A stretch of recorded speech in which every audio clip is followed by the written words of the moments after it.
गण्य ही तीच सतीला की तुम्हाईशा पदन का पाहण्या की तुम्हाईशा पदन का पाहण्या की तुम्हाईशा पदन का पाहण्या की.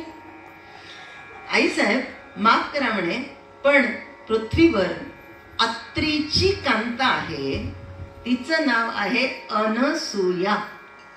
आम्ही चूक उच्चार करतो, आम्ही काय म्हणतो अनुसूया, अनसूया, अनसूया.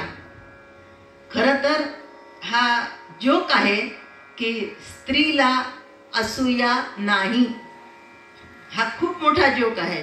हा स्त्रीचा मूळ धर्म आहे की असूया विरहित स्त्रीच नाहीये. तुम्ही म्हणाला स्त्री असून तुम्ही स्त्रियांची बदनामी करता का? नाही, हा स्वभाव विशेष आहे स्त्रियांचा. असूया विरहित स्त्रीच नाही. अगदी साधं उदाहरण देते. पंगत बसलीये जेवायला, एकीने भाजी केली, एकीने चटणी केली, एकीने ठेचा केला, एकीने बाकीचे पक्वान्न केले, आणि एवढ्या पंक्तीमध्ये सगळे लोक फक्त कढीच मागत असतील. जिनी कढी केली आहे तिचा चेहरा बघा बरं एकदा कधीतरी.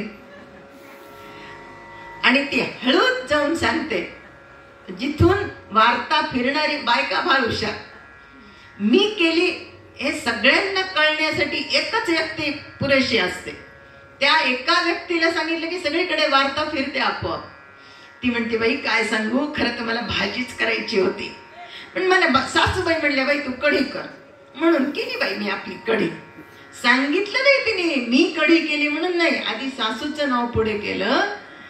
असूया, असूया विरहित स्त्री ती अनसूया.